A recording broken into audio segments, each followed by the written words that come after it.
Oh, we're live. We're live right now. Okay. Hey, we're live right now. So, uh, I think that's probably for Facebook. Welcome, welcome, welcome. I don't know what to call this, man, but I actually got the little button, the little free smokes, but I don't have. First off, we're trying to figure it out. Okay, we got this idea where I have an affinity for coaching entrepreneurs um, and sharing something that might help somebody. Are you okay? Live studio audience, my man cannot get it together. No, you're good. It's not a big deal, really not. So let's just jump into this thing, man. I think I want to start with a story, though. I want to start with a story. And I remember, and I wrote this in my book, and I've told it often. So if you know the story, just enjoy it again. But I remember one time having an event, an entrepreneurial event in Atlanta. So before like influencer and YouTube and stuff like that, I would just do these live events, and I'd find a bar or a lounge and ask them, hey, what's your slowest day? They'll say, well, we're slow on Wednesdays or Thursdays. And I'll say, great, let me do like a workshop. And I find some mentors that I have, or some people that's doing some cool things in business. And I say, well, y'all meet us at this venue. It's gonna be $10. We're gonna have a workshop. We're gonna learn some entrepreneurship. And we did that for years. So it was one time I had some traction going. This is when I quit my job at the Cheesecake Factory. I had some good traction going. So I'm doing this event, and it's probably maybe 40, 50 people there. And my mom said, hey, I'm going to stop by. I said, great, pull up. I always asked her to come by. And she's like, yo, I was visiting one of my girlfriends. I'm not far. I'm going to come by. I'm like, all right, cool. We'll get you some food. So she pulls up, but the car she had, it wasn't the car that she deserves. You know what I mean? Not saying that it was like a super crazy hoopty or anything like that, but it made noises. You know what I mean? You ever a car that make noises? But not like when you're driving, just like if you hit the brakes, it'd be like, one of them. So I'm ready for this event. And I see my mom, she pulls up, and she's like, oh, I'm trying to find parking. I said, Mom, don't worry about it. I'll park your car. Go inside, grab you something to eat. The event going to start in a little bit. I'll park your car. I get in the car, and I'm looking for parking. And every time I hit the brakes, I hear that noise. One of them, where everybody looks. The problem is I'm hosting this event for entrepreneurs, and I'm saying I'm going to teach you all how to become successful. The problem is I don't look real successful right now in this car. And I'm so nervous. I'm getting hot. Like I'm sweating a little bit. I finally find a spot. So I'm backing in. But when you back in, it's not like a room back in. It's like you got to brake a little bit. And it's like the whole time. And I am so nervous, and I cannot wait to tell people this is not my car. That's all I hear in my head. We still got a full screen too, right? Okay, all right, bet. So this is in my head. I'm like, yo, I can't wait to tell everybody that this is not my car. So I see somebody walk by, and I'm like, oh, what's up? They're like, yeah, I'm here for the event. I'm like, yeah, man, I just had to park my car real quick. And as luck would have it, a young lady that I used to date pulls up. Now I look like I fell off. You know what I mean? It's real bad. It's real bad. And I was so nervous. And I mean, as soon as I went and talked to her, she didn't get out of the car. I said, oh, what's up? Good to see you. Hey, I just had to park my car real quick. And she's like, okay. So that was a real moment for me, because I was thinking to myself, if I am embarrassed for this, it seemed like a lifetime, but it probably lasted all 4 minutes. And I was like, man, if I'm nervous now for 4 or 5 minutes, and my mom drives this car every single day, I can only imagine how she feels every single day. And that was the motivation for me to really, really get on my grind. And I said, the first thing I really got to do is I have to replace my mom's car. And that was my lesson in finding a why, because I worked tirelessly. Like that moment changed my life. I'll never forget it. And I worked and worked and worked until we can get my mom something nice. So that was a why for me. So I just wanted to start with that story. Anyway, let's get into it, man. Free smoke. We have, I remember being an entrepreneur trying to figure things out.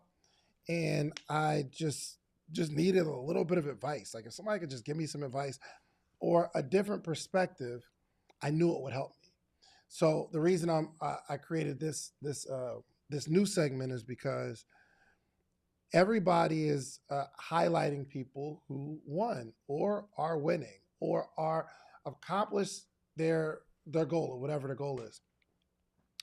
And what I want to do is be able to give advice and give exposure to those who are on the come up. All I needed was like a little bit of advice and a little bit of exposure, and I'd have been fine. So I want to start providing that. So we're going to do this on a regular basis, on a weekly basis, and we'll go live. So y'all know it's not scripted. This is who we are. So let's get to it. Who's got a question? Somebody give me a question. And if you are on live right now, let me see if I can pull this up.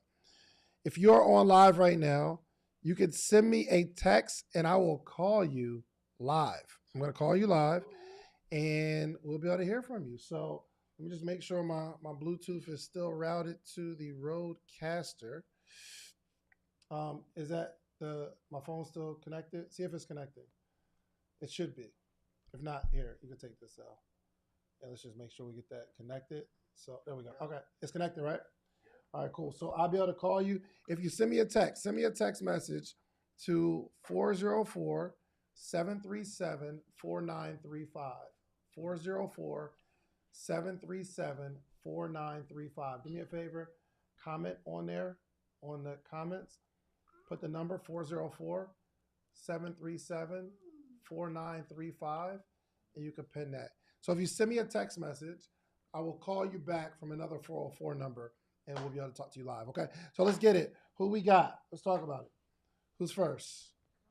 You're first. What's your name? Let's go. So you'll grab that mic right there, and Zelma needs you to switch to that camera. I know you're doing a lot right now. All right. I am Dr. Shermaine Wilson Cox. Doctor. Yes. You're a real doctor? Yes. I'm a veterinarian, which is a doctor. Doctor. That's dope. Okay. Yes. Hey, you got to ask these days. You just got to ask these days. All right, go for it. What you got?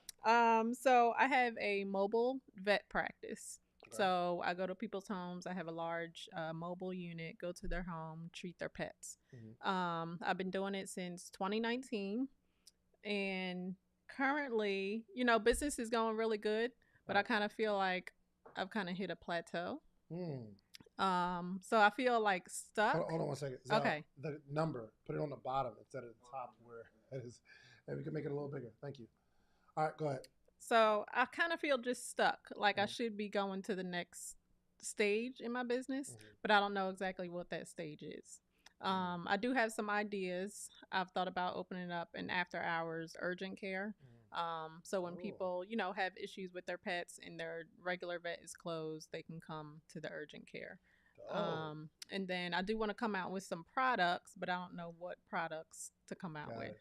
So but the practice is you go to their house yes. and you assist their dog. I said fix earlier. No, I ain't like that. So you go to their house and if they're dog, is it dogs specifically? Dogs, cats.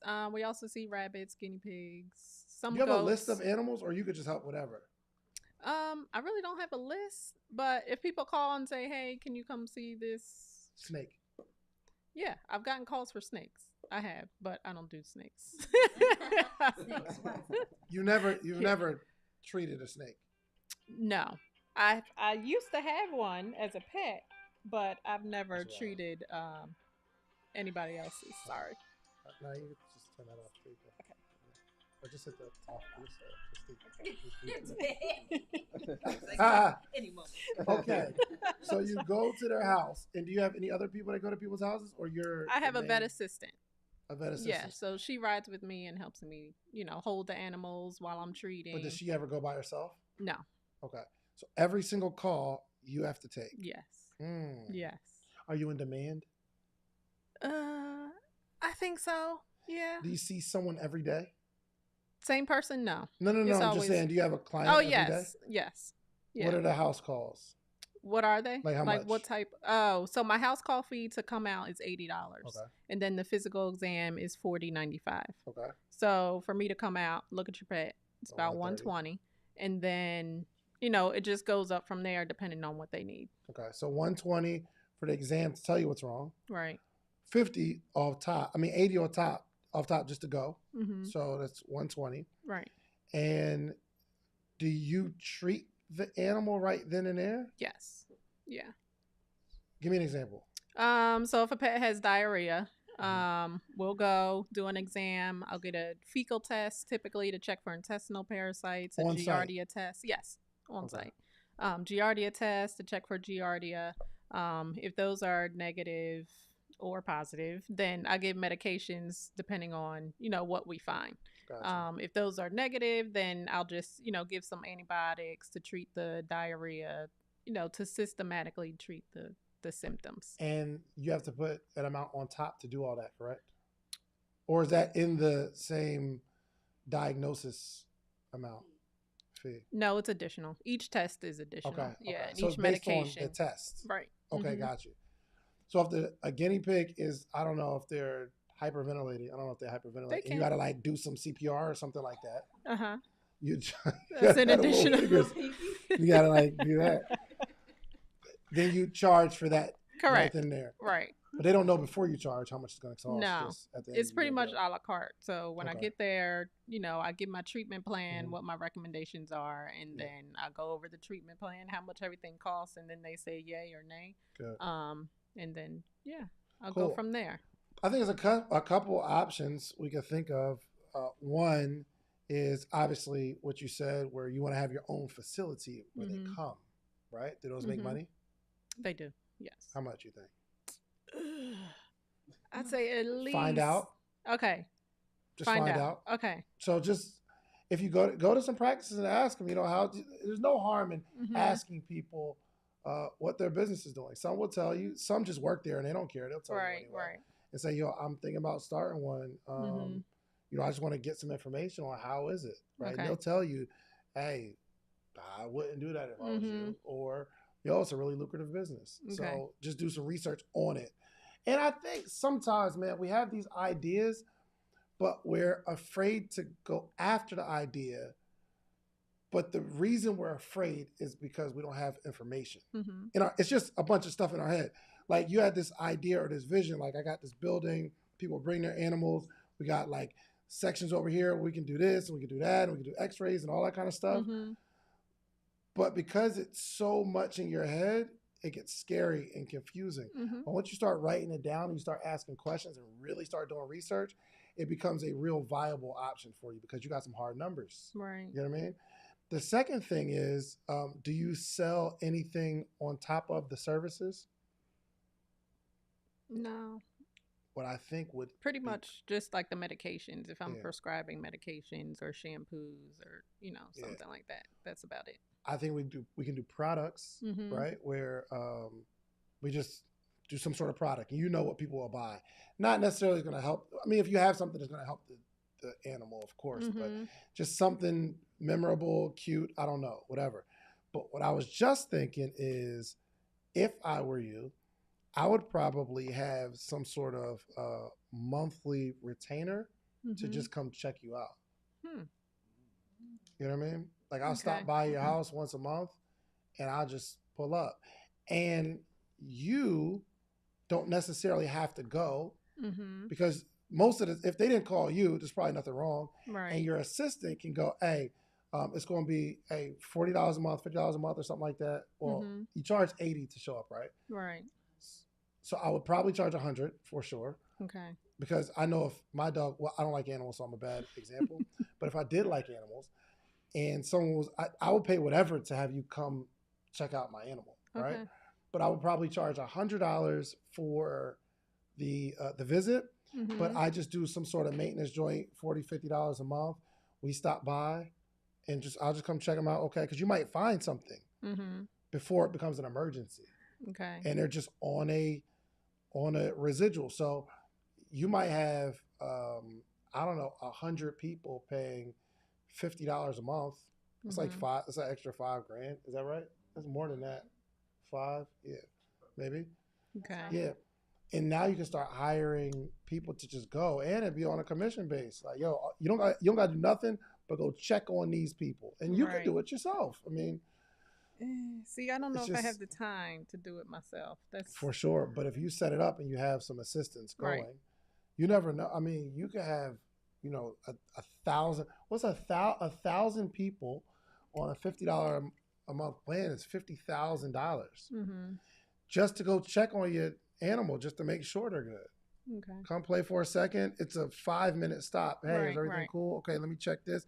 Get the little stethoscope with the ear and the heart thing, right? Yeah. They pull up in the funny little jacket, the stethoscope, go crazy, and it's a quick maintenance piece. You'll make the same amount of money as people who do landscaping, and they got to cut the whole grass. But it's like, yo, I'm just checking on your animal. $50 a buck.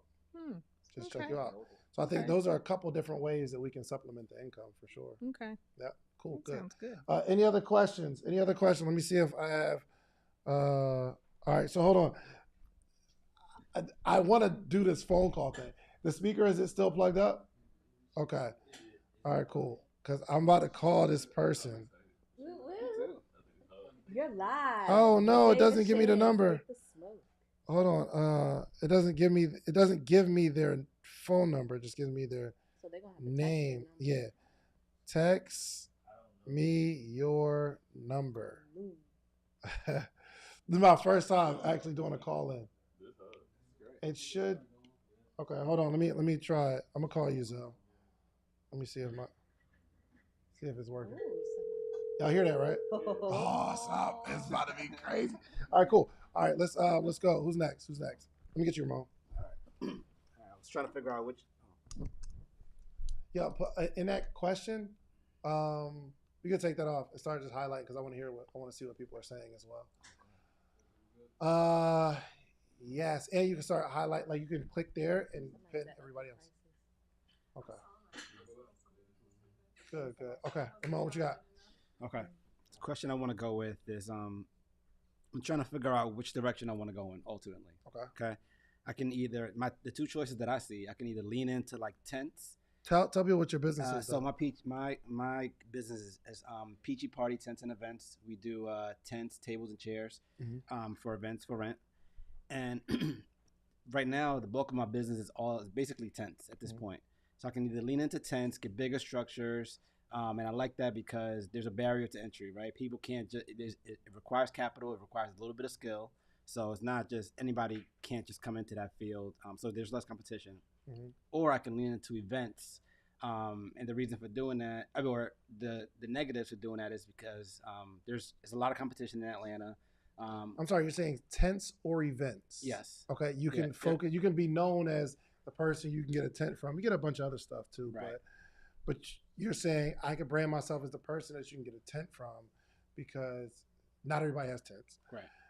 Or you're saying you want to lean into events where I become the event go-to person for events, tables, chairs, correct, all that kind of stuff. Okay. Yeah. Okay. Yeah, and the reason why I'm leaning towards that is because I feel like there's more room for strategic partnerships in that area.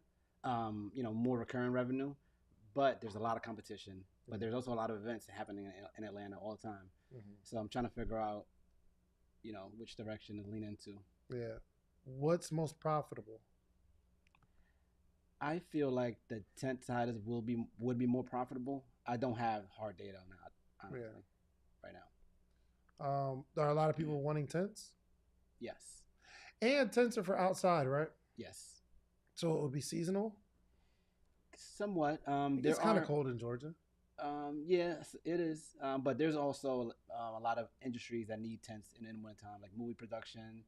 That's the only example. And you're going to set the tents up? Yes. How much can you make for a tent rental? So there's so many different type of tents. Like our most common right now is 20 by 20, so 400 square foot.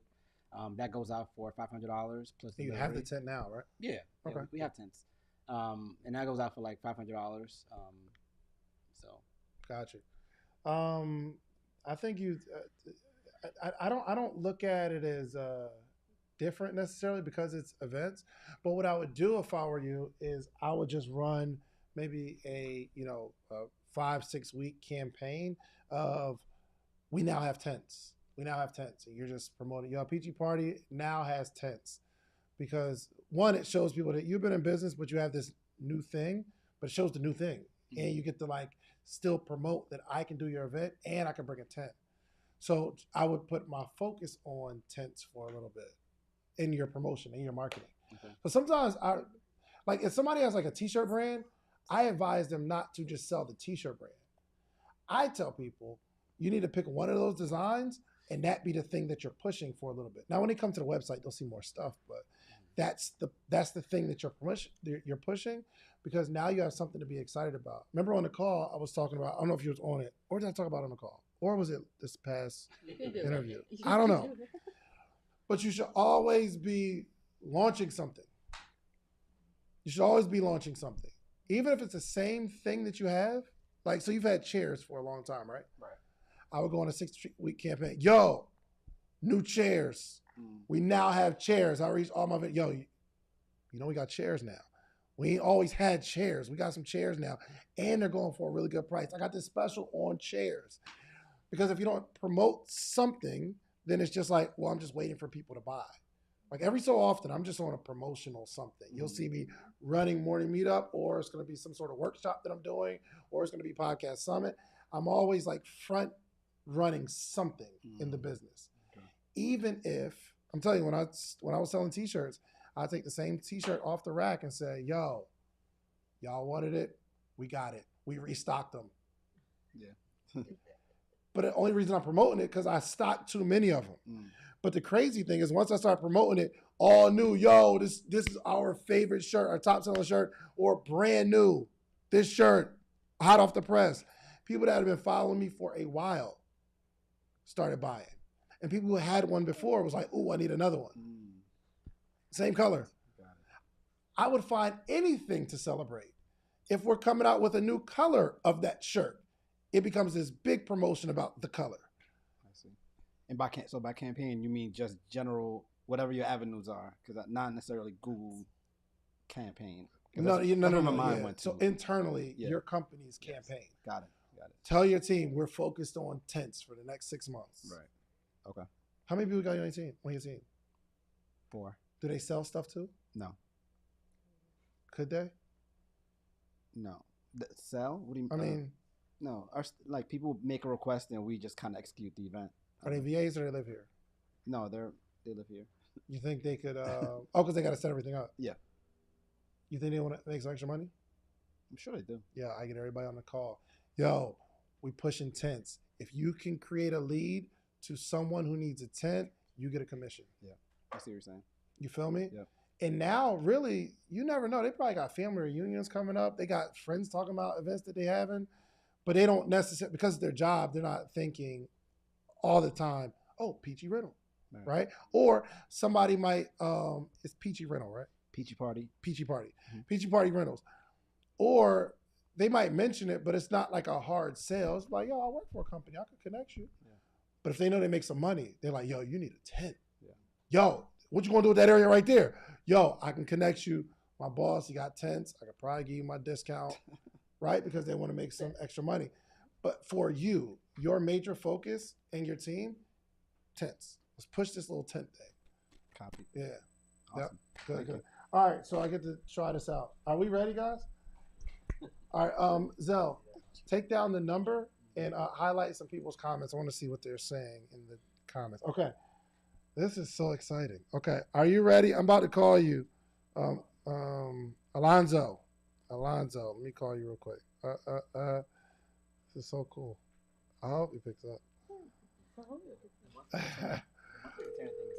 I feel like it's like a live show. It is a live show, right? Thank you for calling. Alonzo, what's up? This is David Shands. You're live on Social Proof. Hello? Yes, can you hear me? Alonzo, can you hear me? Alonzo, can you hear me? Alonzo, can you hear me? Okay, I don't know what just happened here, but I can't hear anything. You can't hear anything. Oh, that sucks. I'm sorry, Alonzo. Try it again. I wonder. Oh, is my audio working? Is the Bluetooth up? It was okay. All right, turn it up a little bit because I guess that. This is Malone speaking. How can I help you? Alonzo, this is David. Can you hear me? Can't hear anything? Okay, this is my brother from Social Proof. I just went back to YouTube to watch you. If Yes. you can hear me, I cannot hear you through the phone. Okay. But the question that I wanted to ask, I guess I'll just ask it and then hang up and watch from the clouds. But the thing I wanted to ask about our people, and shout out to you because I've seen you bring up a lot of influencers. Real brief, I sell life insurance. 2008, 3 days before Mother's Day, I got shot 5 times in front of my mother. That's why I sell life insurance. Like I said, I can't hear you, so if you're responding, thank you, but I can't hear it. But my question is, in terms of our people, they look at me and they think I'm an entrepreneur, which I'm not. I sell life insurance, so I'm self-employed, and I'd like some of our entrepreneurs to start to explain the difference to people between an entrepreneur and one who's self-employed. Thank you, and I'll end with my tagline: when people challenge you, they don't challenge you to challenge you, but they challenge you to challenge you. Accept the challenge, salute, and thank you. Got it. All right, good. I wish I could ask some clarifying questions. So, y'all remember the question, right? Where he was saying, I didn't know if he wanted information on his life insurance business, but he's saying explaining the difference between an entrepreneur and somebody and being self-employed. It's not the same thing. I always thought it was. No. Entrepreneur, self-employed. Self-employed means you employ yourself. You don't have a job. I don't see it as the same. You don't see it as the same? Use the mic. I don't see it as the same. I see myself right now self-employed because I have to be like so much into the business. Mm-hmm. But if you're an entrepreneur, you're eventually building to like go beyond you and let the company just run itself. Like, you know, that's how I see it. Say it again. So if you're an entrepreneur, you're building a company that can run without you. But if you're self-employed, you just kind of have you build yourself a job. Yeah, essentially. The definition of entrepreneur: a person who organizes and operates a business or businesses, taking on greater than normal financial risk in order to do so. A promoter in the entertainment industry, the music entrepreneur, pulled back from the financial. Okay, let's see a couple different definitions. You got something, Nella? Yeah, I was gonna say. So I was doing what you just did. I'm looking up definitions. Mm-hmm. So first and foremost, I've always felt like being self-employed and being an entrepreneur is one and the same. Now, just because you don't have a team working for you, we call it solopreneur. You're a solo entrepreneur. So I've always felt like it's one and the same. You're taking on financial risk. Mm-hmm. You're doing these things that your average person would not want to do when it comes to having to handle the financials, having to handle the operations of a business and the customer service and the marketing and doing all the things that comes with running a business. But now looking at definitions, it says that the difference between the two: an individual working for oneself as a freelancer for a certain skill is a self-employed person. An individual who organizes and operates a business or businesses while employing specialists to run each wing of the business and managing the overall business is an entrepreneur, which I still kind of feel like, even though I may not have somebody working for me, I'm still managing the overall well-being of the business. Yes. So I mean, at the end of the day, so I'm going to read this again. For entrepreneur: a person who organizes and manages any enterprise, especially a business, usually with considerable initiated risk, an employer of productive labor to deal with or initiate as an entrepreneur. We have entrepreneurs, you have like intrapreneurs. Intrapreneurs are people who are ambitious and they're looking to go, there's elevation there, meaning you can go up, you're just inside an organization. You didn't start the business, you're just an entrepreneur. Make sense? I really don't think it matters what people call you, Alonzo.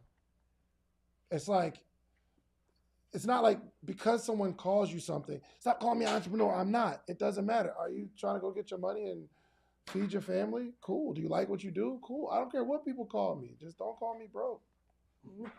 Don't call me late for dinner. So yeah, so me personally, I think what he's asking is like explaining the difference or like trying to clear it up, but it really doesn't matter. I'm employed. ADP, who is like the payroll company, they would call me an employee because my company employs me. My company pays me. You know what I mean? Mm-hmm. So they would look at me as an employee. I'm not going to call them, hey, don't call me no employee. Okay, I just got it set up like this. It's me writing those I just got to set up a text like this. Okay, don't call me no employee. So one, congratulations.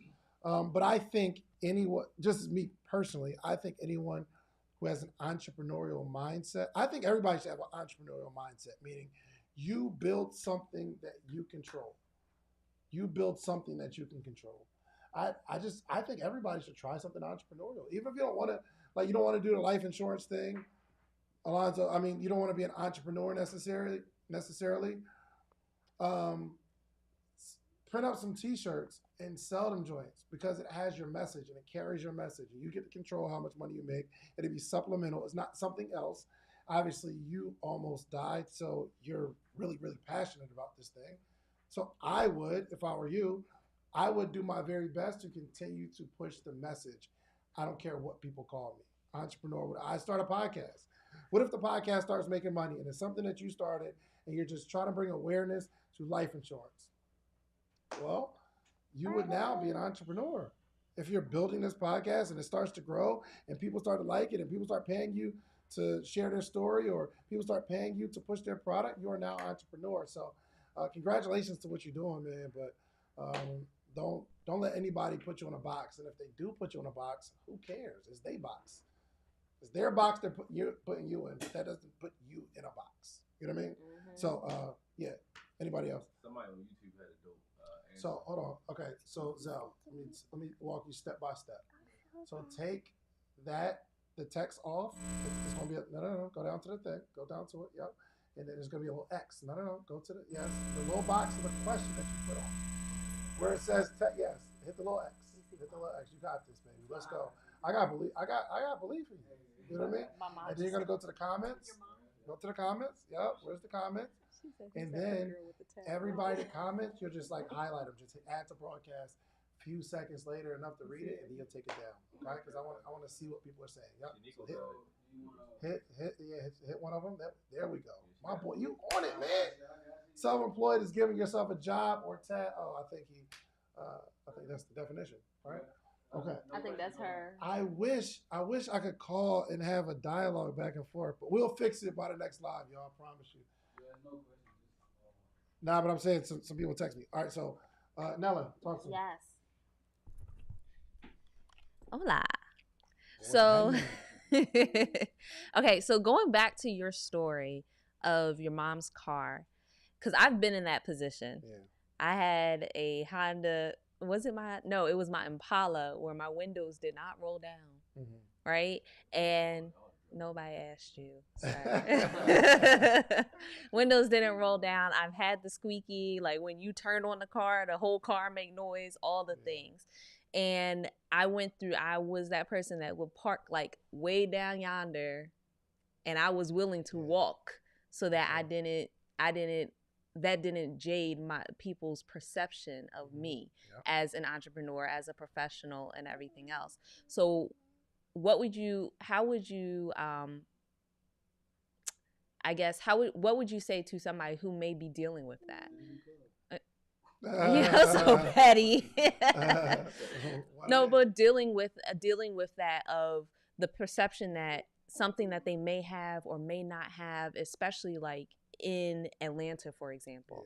We have a lot of people that they walk around, they're flashy and everything else, and somebody's skill set and what they do, they may be the best of the best, but they may not have that flashy lifestyle just yet, or whatever the case may be. It's tough, man. because I can't. I don't know if I can inspire people out of feeling the way that they feel. You know what I mean? So one thing I can share is embrace it. You know what I mean? Like let it become a part of your brand. So I mess up all the time. I'm not growing up, I've never been number one at anything, pretty much. You know what I mean? It's never been the best of anything. Every basketball team, I've been good, but never been the best. You know what I mean? Even in podcasting, I think I'm maybe the best person that I know, but I know some other people that are really, really good and they make more money and they got a bigger following. So I've always embraced who I'm not. And what that allows me to do is to be free because you're not about to find no dirt on me. You know what I mean? I'll embrace. I've never really been into like the lifestyle marketing, the show. Look at my life. I'm so lit. I've never really been into that because I'd have to hold that up. And if you ever see me not lit it one day, you'll be like, "Oh, I thought you was," and then I gotta try to hide my unlittiness. You know what I mean? So I just started to embrace it. When I started building the t-shirt brand, Sleep is for Suckers, one of the things that people said they like the most is that I represent the person that I'm selling the shirt to. Because I'm not telling them that if you buy this, you're going to be successful. I'm saying, if you buy this shirt, we in this thing together and we both trying to make it. I'm trying to grind too. Listen, I'll tell you, I really do need you to buy this shirt because rent is due. Facts. Oh, bro. I'm like, yo, my shirts are $25 at this point. My shirt's $25. And people are like, yo, well, let me get 5 for $100. And I'm like, I kind of need that extra $5, bro. I ain't gonna lie to you. I'm still on the grind. I really got to go to Cheesecake Factory. I met Mike Will. Mike Will made it. I met him. I was going to a party, and Bistro called me. He was on the radio. I don't know if he's still on the radio. He might be, but Bistro. He's a radio nightclub host. He was doing a lot, and he said, "Yo, I'm in the studio right now, and I was telling him about your brand, and Mike Will he wants some of your shirts. He got some hits out at this point.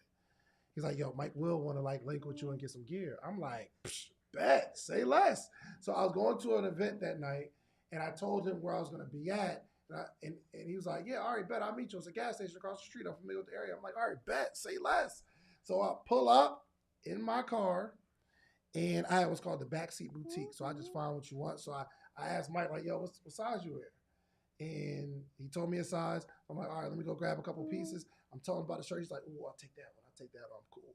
And I was like, all right, it's going to be 125. I didn't know who he was. I had no idea who he was. But he had some hits out. And he sat there. He was like, hey, you know who I am? I was like, yeah, Bistro told me. Mike, right? Yeah. And he said, yo, they said I'm like next up. Like I'm that guy. I should be rocking your clothes. And I'm like, I agree. Still. Yeah, so I think he might have put like 2 back. But he bought some. He didn't buy as many as I was giving him. But he's like, all right, I'll take this one. Cool. He gave me the money and he left. I left. Never heard from him again. But I needed that money. I just needed the money. Like I don't care who you were at the time, but I never portrayed the fact that, oh no, I'm good. I got you, bro. Yo, like let me get in the club with you. We good. No, I need the money today. So I've always embraced that, not trying to impress people. And if you embrace it and you start telling people that you're on the grind, you'll start making jokes about it. Like, yo, you see that? That's my Mercedes. And they'll look at it and say, well, that's not a Mercedes. Well, you don't see a Mercedes, but I do. One day it's happening. And people are attracted to that stuff. You know what I mean? Like if you start to embrace your struggle and you look at it as writing a book. Once I wrote my book, I started looking at everything as content for the book. Wins, losses, failures. We wanted to have 1,500 people at Podcast Summit. We had 750. But I told people, but it could hold 1,500 with just chairs. But I saw the ticket sales wasn't ticket selling the way it was supposed to. So we put tables there. Like everybody gets a table. And people are like, yo, I love the fact that I got something to write on. You wouldn't have had nothing to write on if these tickets sold the way it was supposed to sell. But I was telling you, yeah, on the website, it was 1,500. There's 750 here. I'm sorry, guys. Okay. It's a niche event, and I learned some things in the promotion of it. So I'll embrace the failures, and I really talk about my failures more than my wins because I'm still looking at it. One day I'm going to write a book about the 1,500 people that were supposed to show up at an event, and only 750 came. I've actually never hit my numbers on any event, ever. Black Equity Con, we said it was going to have like 3,000. We had 2,200, which could be probably about 1,900. We added in the people who live streamed. You know what I mean? My first event, I was like, oh, we're going to have 1,000 people. We had 550. But I'm not afraid to talk about it or embrace it. The challenge now is I was in that middle phase. So while I was working at the Cheesecake Factory, I was proud to say I worked at the Cheesecake Factory because I'm embodying this grind. I work a job and a business. You can too. This is why I'm having these sleepless nights. I embodied it. After I left the Cheesecake Factory, though, I became somebody. So that's why I'm a little more embarrassed now when my mom is driving a car that makes noise and I got to park her car. And because it was motivational for me, but from that, I said, yo, you know what? I'm going to embrace every single layer of this grind. Every single stage, I'm going to embrace it. So, yeah, I would say pull up in the front. Let everybody know. Unless it gives you too much anxiety, then go hide that joint. If it's working, it's working. Because sometimes people don't want to spend money with people who don't have money. Right. And if you don't have money, people feel like they can negotiate. People always feel like they can negotiate because you need the money. I was selling these shirts. And somehow the person I was talking to knew that I made maybe like $100 on the shift or whatever. I'm like, man, just get off work. I'm out here grinding, got the t-shirts going, but I made like $100 at Cheesecake Factory that day. So same ordeal happened.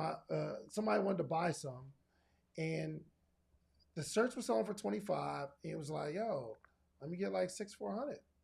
I'm like, 6, bro? 2 shirts free? And he said something that really changed my life in the moment. He said, bro, it's the same amount of money you just worked 6 hours, same $100. 6 hours, 6 minutes, same 100. Just take the 100. I took the 100, but I realized, I learned a valuable lesson that day. I can't let people know where I'm at because they're not going to pay me what I'm worth. They'll pay me what they think I could use. So there's 2 ways to look at it. I don't have an answer because sometimes it does cause anxiety, real anxiety. So I really don't know. Anybody got any answers on that? That was fire alone. Okay. J-Star, we good, right? Did you research on how they can hear me? Yeah. And you ain't find nothing? I did. We don't have what we need. What will we need? We need a cable. We need a cable. To do what? This is what's happening. Okay. Hold on. Take the mic though. Take the mic and then come into slide up a little bit so they can see you right. Come on, Ryan. Come on, man. All right, switch to Ryan. There we go. There you go. All right, so this is what's happening. The I can't Rodecaster, see, but it's all good. the Rodecaster is like a speaker Yep. for your phone. Yep. So when you call someone, it's coming through the speaker, but the Rodecaster doesn't have a built-in mic, and it's not two-way from your phone. Does that make sense? Oh. So you need some kind of cable to plug into your phone So to the cable Rodecaster. actually has to plug into the phone. Yeah. And that's a long. But what you can do is you can just call them regular on the phone, just put it on speaker and have it by your mic. Okay. All right, cool. Let's do that. All right, so where's my other phone? All right, let me get it. I'm going to call somebody else. I got two. Okay. This is really, really good. See? Yo, listen, I ain't got it all together. Hey, let me get some more of the, I like the water. Yeah, I like You the want the wine shop. background. You don't never go to the wine shops, huh? Come on, man. All right, so let's call somebody else, man. This is really fun. And it's the first one, guys. So, it'll get better. It'll get better. All right, so let's see. We about to call Lion. Let's call Lion real quick. I wonder if that's his real Janice name. Coleman. Huh? My mom, she in the comments. Is your mom in the comments? Oh, She yeah. is. Oh, She said Tony Robbins used to park far away and walk. I like it. I like it. Oh, hold on. Oh, no. I didn't pick up Lion. Come on, man. Oh, but if it's routed to the phone, they're not going to hear it in the roadcaster. So while it's I see. Hold on. Okay. Lion, what's up, man? Can you hear me? Lion. Can you hear me? Yes, can you hear me? Yeah, I can hear you. Wonderful. How are you? I'm well, sir, and yourself? I'm amazing. How do they sound, right? Is it good? Yep. Sounds Okay. All right, cool. What you got, man? How can I serve you? Yes, so I am watching you now. Great. Appreciate it. I was at Summit first thing. I was there as well. And It was a little light. It was a little light. It didn't look like it, though. Huh? I said it was a little light. It didn't look like it, though. So that's what's up. My son was the one that interviewed you. Okay. Oh, yeah. Okay. Good. Yeah. So I'm in the middle of creating my digital course right now to teach people how to show up better on screen. And I'm looking for ways to market it, to get it out there, to build up that excitement for it. Similar to the way of people being afraid of public speaking, to try to show them that they shouldn't be afraid to be on video for their content. So are you telling them to show up better, or you're trying to give them the confidence to show up, period? No, to show up better. Lighting, audio, posture, scripting, things like that. All right. I just fixed my posture. Okay.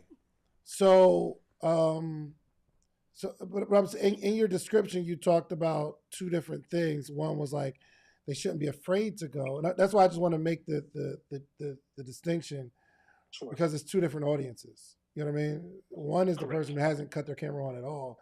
Another person is like showing up, but it just doesn't look amazing, right? Yes. How are you marketing right now? So right now I'm still building out the course, and then I'm working to build my mailing list. So lead magnets. I haven't done any ads or anything, so it's all just trying to get the word of mouth and putting the lead magnets out into different social media groups. Yeah. I think that's cool, man. And that's how business is done nowadays. So you want to create the lead magnet. You want to create, you want to create content, of course.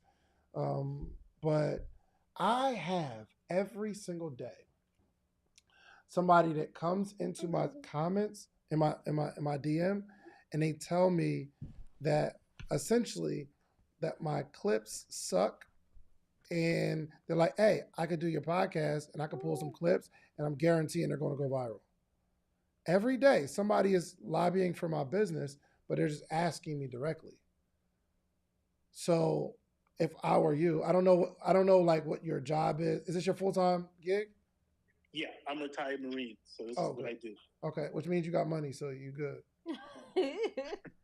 Right? Yeah. Okay, good. Okay, yeah.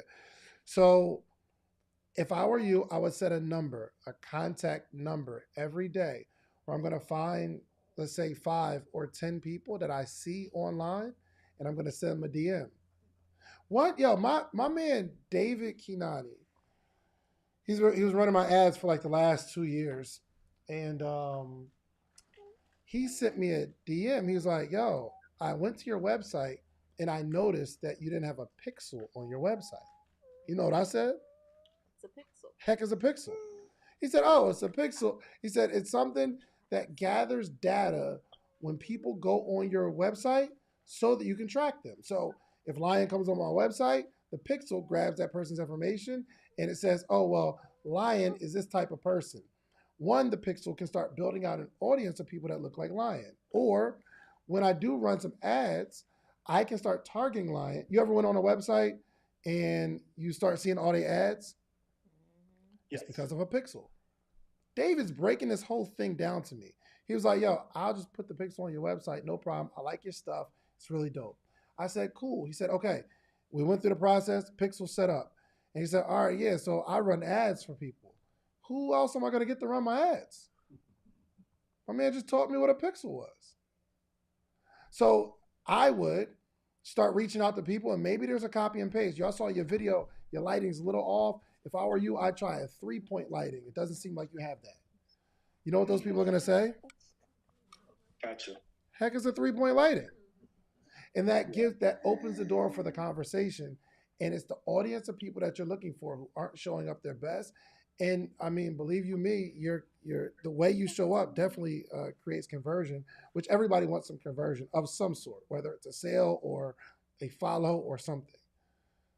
So just in these few minutes, that would be the advice for you. Like you need to create a contact list, man. Entrepreneurs is sissified these days. Don't want to call nobody. We want to create content and put up a website and hope people go to it. Listen, in my day, I used to have to ask people to buy my stuff. And don't nobody do that no more. So, yeah. Hope that helps, man. Yeah, it does. Thank you so much. No problem,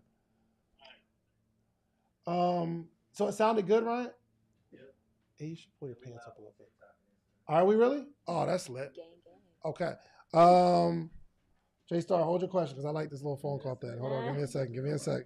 But I don't have anyone else's number, so I have to. Yeah.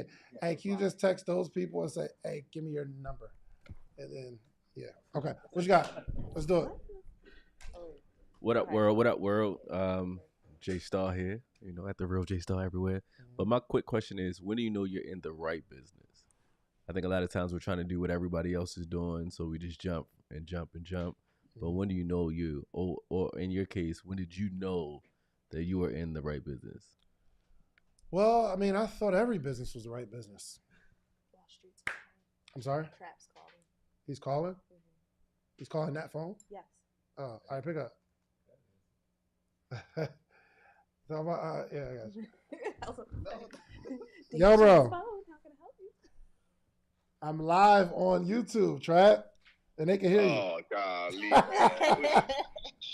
I'm live, man. Yo, listen, man, you're not about to have Trapping Tuesdays be live every Tuesday, and I don't do something. Well, I'm about to pick it up a notch, bro. I looked at something with Mr. Beast, bro. Whoa. Before you pick it up, let me just catch up to you first before you take it up a notch. Let's just get on the same level first. Now, you passed me, bro. What you talking about? Nah, are you good? You need something? I can call you when I get out of here. Nah, I just was calling to talk to my brother. That's all. Oh, I appreciate that, man. I appreciate that. Well, listen, man, YouTube is listening to you right now, man. What do you think? Everybody, everybody listen to Trapping Tuesdays every Tuesday, 7 o'clock p.m. Eastern time. Yeah. There it is. Look, okay, what was you about to say about Mr. Beast, though? Nah, I was about to call you actually and tell you about that. So I was looking at something the other day. I'm always, ever since I came to that podcast thing you invited me to, and you put that clip on, my brain been on, you gotta hack YouTube, bro. Like, I'm like, all right, Trap, we gotta hack the YouTube. So Mr. Beast had said something. He said the reason why he didn't go to Hollywood and get people from Hollywood, he said, because people who are aspiring to go to Hollywood, they're going to look at YouTube as the stepping stone to get to Hollywood, when really and truly, YouTube is the Hollywood. That's He's like, so I don't need to do nothing else. So he was like, yo, he just doubled down and he just put out content. That's why he made that neighborhood. So now all his people in the neighborhood, he pay him good, and now he's just dominating YouTube. And that there is no next for him. It's YouTube. That is his media company, bro. Yeah. So I was calling you to tell you that we definitely gotta study the YouTube hard, bro, and not just us. You good at it, but bro, even producing high level YouTube shows, content, consistency, bro. That's it. You don't have to do nothing else. What you doing? Just dominate the YouTube. Hack the YouTube. Because once you hack it, it's done. I watched him. I follow him. I watched him put a post up, bro, and then one day the thing had 5 million views. That's crazy. Yeah, Mr. Beast goes crazy. Yeah, I appreciate that. It's interesting too because he's absolutely right, because you see all these people from Hollywood jumping on YouTube, making YouTube videos and podcasts and all that. So he's 100% right. Yep. So that's what I call you for, bro. Just to share some insight that I had on you. For you, some insight that I had picked up. I had got the book, The YouTube Formula. So I just wanted to check it out. I don't know if you had it or not, but I want to put you on it. Yes, sir. And just know, bro, like YouTube is like, we don't even gotta worry about Instagram, bro. Like, we go long form YouTube content, and that's what one of the dudes was saying. He was like, all he do is go long form YouTube, and then chop the YouTube up for TikTok and everything else. But he go long form YouTube, let that be the house, and then everything else be the little trap house. Yes, I like that. All right, look, I'm actually in the middle of a highly produced YouTube show right now. You feel me? I'm gonna call you later. My brother, I appreciate you, man. All right, bro. Yes, sir. All right. Okay. There you go. Whoa. Sorry. Oh, sorry, baby. Did I hit you? I'm sorry. Is that on camera too? They're gonna cancel me. All right. Okay. Where were we? Yes. Nope. Get the mic. All right. So back to my question. Yes. When did you know you were in the right? Oh yeah. business? Okay. I remember. When did I know I was in the right business, or how does someone know they're doing the right thing? Yeah. So I've always thought I was doing the right thing. And what I realize now is, if that thing didn't work, it's only because I didn't make it work. So I think people are of the belief that there's something that I should be doing, entrepreneurial, business-wise, or whatever. And again, this is just my belief. People are under the belief that there's a right thing that they should be doing. And if they're not doing that thing, they're out of alignment with God or whoever they believe in, right? But I don't believe that. I believe, again, personal belief, I don't think God cares what we do professionally. You know what I mean? I don't believe that our purpose, one, even as Jesus was here, he wasn't teaching people how to make a whole bunch of money. He actually said, hey, sell all that stuff and follow me. He said, people are going to hate you because of me. He said it's going to be really, really difficult for super successful people to get into the kingdom of heaven. He had all these parables, right? So I don't think it's like one career over the other. I think, though, through the process of building something consistently and not quitting when it gets hard, or there are a lot of people say, yo, I started doing this thing and this is my purpose. You talk to them 6 months later, they're like, yo, I just don't feel like it's aligned and it's not my purpose, because it didn't work. The thing didn't work. The t-shirt brand was the first thing that worked. Sleep is for Suckers t-shirt brand, first thing that worked. But I think that worked because I tried so much stuff before then, and I was just taking all the lessons from that, and that's the thing. If I'd have started in real estate at the time that I started my t-shirt brand, real estate would have worked. If I'd have started in the stock market the time I started the t-shirt brand, I felt like I was ready to become successful, because you start acquiring skills, you do the work, and it works. The thing that, if we're in a business right now and it's not working, it's simply because we haven't figured out how to make it work yet. That's it.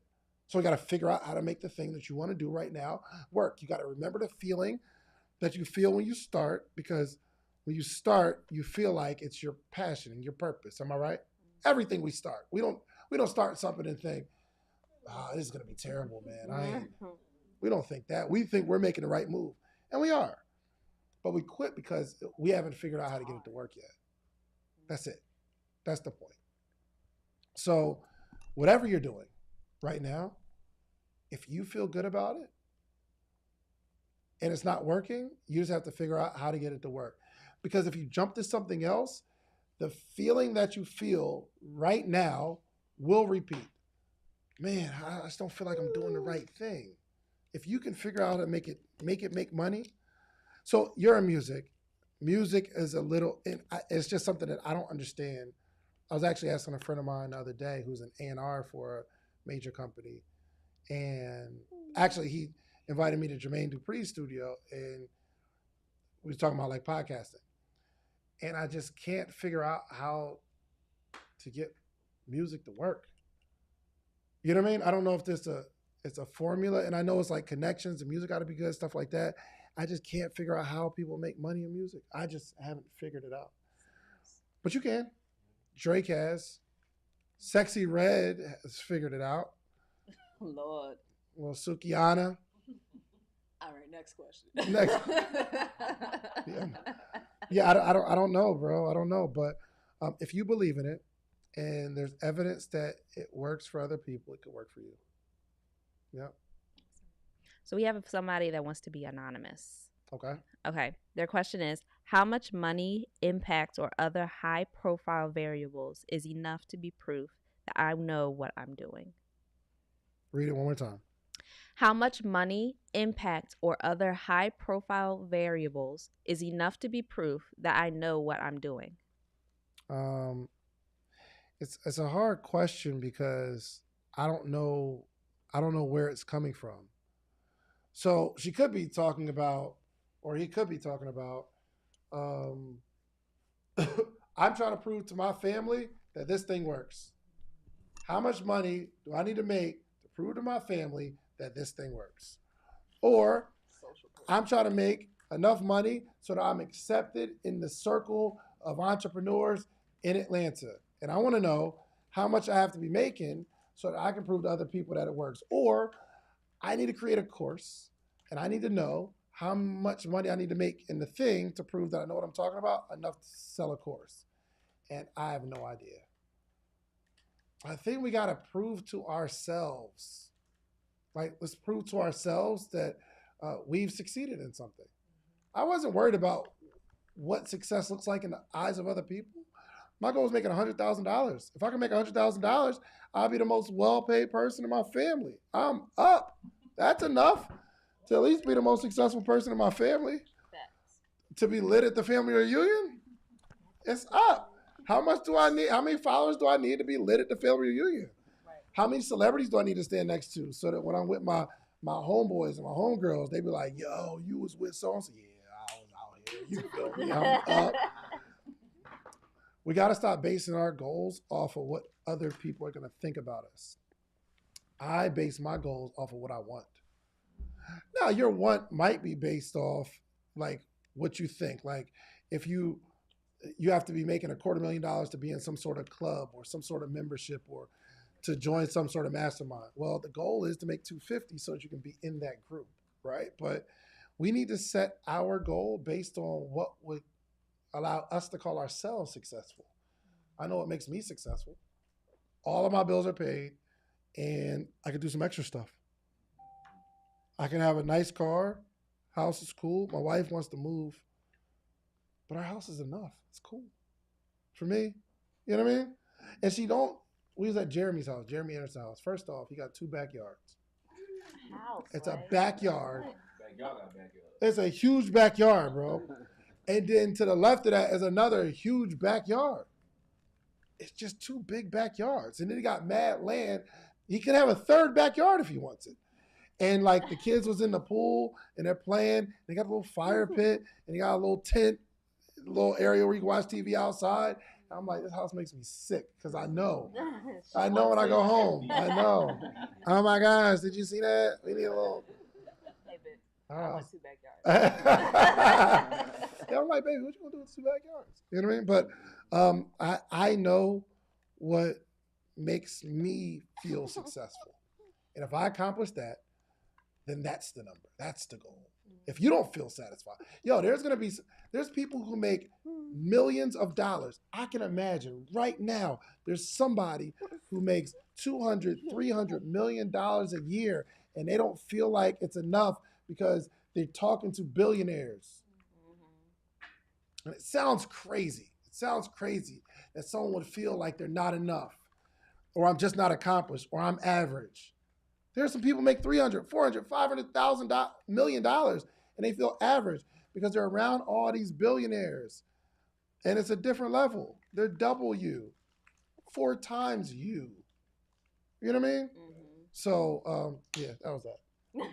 He's We got anybody else to call? We got Philip Hogan. All right, cool.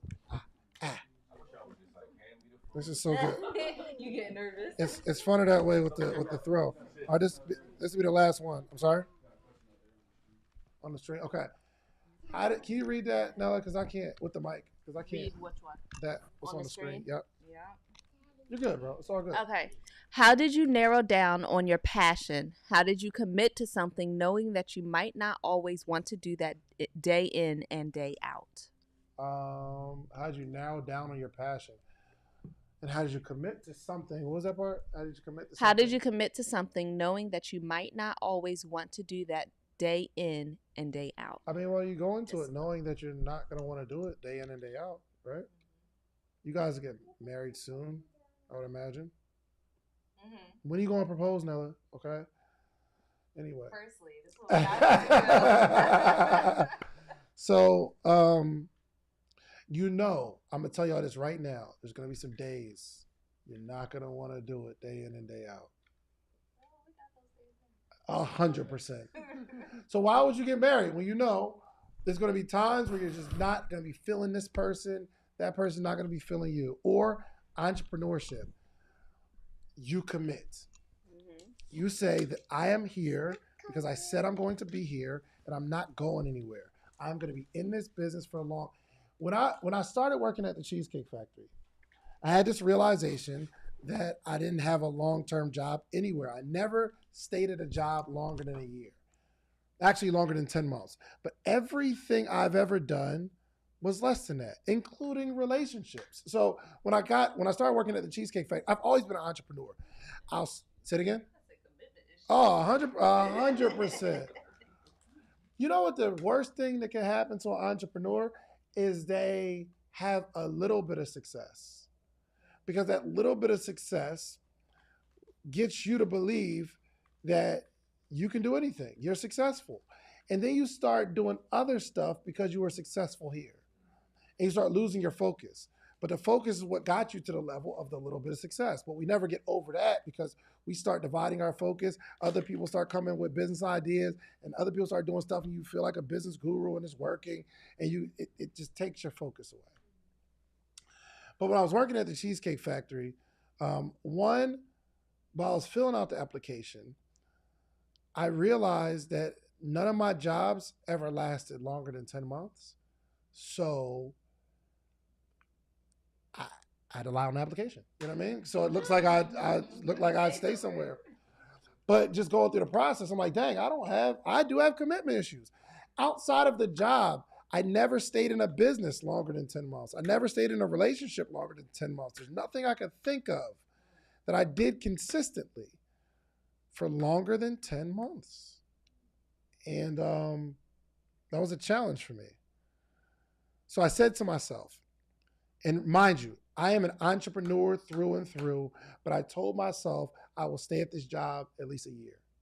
I don't care if I hit the lottery. I don't care if I have a business that really starts to go crazy. Switch that angle because it's, thank you. I appreciate it. You're doing a great job. I don't care what happens. If I start an idea and it takes off, I'm going to stay here at least a year because I'm having a real problem with this consistency thing. So I wound up being there for 6 years total. Meaning I'm at the job for 3.5 years and I have this idea for this t-shirt brand called Sleep is for Suckers. The next 2.5 years, I made enough money to quit and the rest is history. I never went back to working. But I think it was those first 3.5 years that taught me to stay somewhere, to sit my butt down somewhere and commit. Learn the system, get better at it, learn the skills, acquire some customers. My goal at the Cheesecake Factory was to acquire customers. Like if you come in, I want you to say, hey, is David here? That's the goal. My next goal, if I'm not there, you leave. So there's some people have a preference. Yo, I want this server. Oh, they not here? All right, cool, man. All right, there's 3 of us. I need somebody, when they're at the house, they're like, yo, let's go see David. Let's go to the Cheesecake Factory. Let's go see David. So and I hope they don't even like the food as much. They're like, Cheesecake Factory again? Yeah, but David's there. So if they get there and I'm not there, they're like, all right, let's just go to a better place to eat. Because now we can get food anywhere. That's my goal. How can I get someone to like me enough to want to stick with me? And once I embody that, once I really started to pay attention to that, for them first 3.5 years, the last 2.5 years, I acquired a skill set. I had this brand. It's working out. And now people like me because I'm learning how to keep people. So the commitment, my first goal wasn't, when I first got the job, I'm like, all right, I'm just going to be here for a little while, and then I'm going to leave because I'm an entrepreneur. I ain't supposed to be here. I don't work for nobody. But I said, you know what, my new goal, I'm going to stay here. I'm going to commit to something. And I believe if I never had that opportunity to commit or had the mindset to commit, I probably would still be at the Cheesecake Factory today or be doing something else or still chasing a dream that's never working because I'll start something and I'm done 6 months later. So you have to commit. You got to commit. You got to stay somewhere. All right, we're going to this one person and then we're going to wrap up in a little bit. Okay. Okay. You're going to keep the join the screen. Zell, you don't care. No, it's all good. Do you think 21? All right, and this is Philip? Okay. Yes. Close that door if you don't mind, right? Please.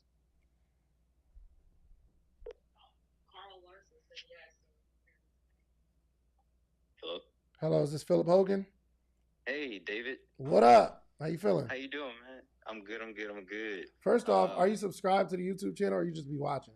Tell the truth. Be honest. I'm be honest with you. I'll be watching, but I'm finna subscribe to it right now. Just hit that little button for me, my boy. I appreciate that, man. I appreciate that. I got you. Well, before I get into my question, I just want to give you a little background story, How man. long is it going to take, Philip? Hold on. How long is it going to take? Or a minute. Okay. All right, cool. Go for it. Quickly. So I used to support your business, Sleeps for Suckers, downstairs at Cumberland Mall. I used to work at Finish Line. Oh, wow. So we used to be into the sneakers and stuff like that. So that's just that. Wow, I just want to give you a little background. So I appreciate you for taking me on, and congratulations on what you're doing. Thank you, man. I appreciate that, man. Yes, sir. So my question that I have for you is, how do you promote new business to an industry that is going through a minor crisis? Explain it. All right. So my father and I, we own a mobile notary service, and we are in the mortgage industry. And as everybody knows, the interest rates has been, up and down, fluctuating, and hasn't really been supporting, people that are, I won't say less fortunate, but are trying to do what they can with what they have. Okay. So for us, lenders are starting to cut their prices down because they're trying to preserve what they have and not kick out so much to companies like myself. Okay. So we're currently dealing with, negotiating on the price and trying to stay profitable to keep doors open and, keep the employees here, et cetera, et cetera. Good. So I just wanted to see what idea or tips do you have to counter this situation? Okay. Good question. A lot of answers to it, but for one, I would imagine that most of your business comes from the real estate industry, correct? Correct. Okay. Where does the other business come from? The other business comes from, we're also in the claim settlement business. Okay. So we're starting to pick up on that to be a little more diverse to just overcome what the market is for the real estate business. Yeah. So what I realized just as an entrepreneur is in every industry, there are pockets.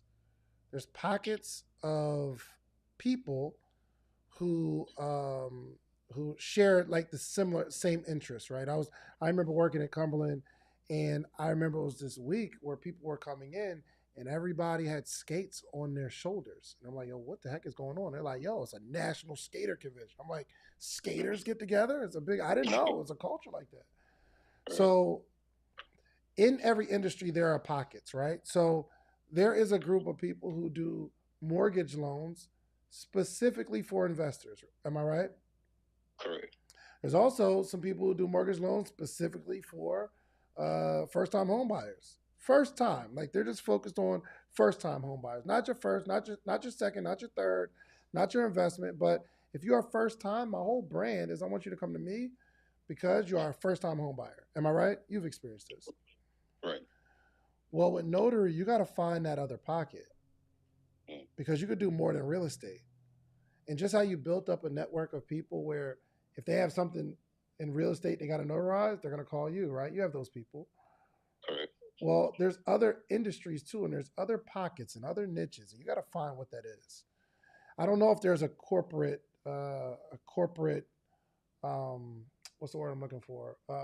Market where some people in the corporate need to do it, or there's specifically parents of children who can't leave the house and they need a notary, or celebrity clients who don't want to leave and be out in the street. I don't know, but right. or like if I was a notary and I had this brilliant idea, there are entrepreneurs who have a job and they have a business, but they get off at 5 o'clock and it's hard to get the business done. I specifically target people who have jobs. I will come to your job. Let's get this thing notarized, and I don't know if you could take it and mail it off, or I'll bring you an envelope and you can stamp it, whatever. But you need to start carving out a niche where it's a specific problem in this area, and you solve that, and start branding yourself as such. The good news is you're not going to lose your real estate clients. And because you're branding this thing, people know that you're a notary, so they'll call you for other stuff too. But you've got to have some sort of campaign that you're on, that you're promoting heavily. All right. Cool. Gotcha. Yes, sir. I appreciate it, man. No problem, man. I appreciate the subscribe. I worked hard for the subscription, man. I appreciate you. I got you, Dave. I subscribe you on Facebook, so I got you on YouTube. I appreciate it. And go to the social pro. Okay, I'm asking for a lot, but this really helps the most. Go to the social, like if you have iPhone or Android, don't matter. However you like listen to podcasts, go to the Apple Podcasts or Spotify, wherever you listen to podcasts, and hit the subscribe button or follow. It's actually follow. Hit the follow button on the podcast app. That really, really helps me out. Social Proof Podcast. All right? I got you, man. I'll do it right now. I appreciate it, David. No, thank you, Philip. I appreciate you. You got it. All right. All right, y'all. We will be back next week. I got something to do Friday, so dang, I picked the wrong day to start on Fridays at noon. But we are going to do this every single week. I'll let you know in advance, dates, times, things of that nature. But I appreciate everybody that subscribed, everybody that bought a badge. Anybody buy a badge? Anybody give any money? Can you see that? No? Maybe. It would have popped up in the comments.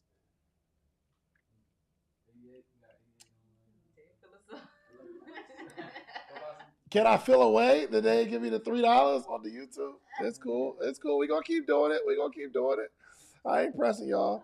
But yo, I love you all, man. Please subscribe on YouTube and Apple Podcasts and Spotify, whichever one you use most. Social Proof Podcast. Just go to your app and search Social Proof Podcast. We really, really appreciate y'all. So when we finish, you just hit the finish on that button right there, okay? So I love you all. Y'all have a wonderful, wonderful weekend. Go crush it. All right? This is going to be the best weekend of your entire life if you make it. All right? We out here. Peace. Free smoke. Free smoke. Free smoke. Free smoke. Free smoke. Do it again. Hit the broadcast.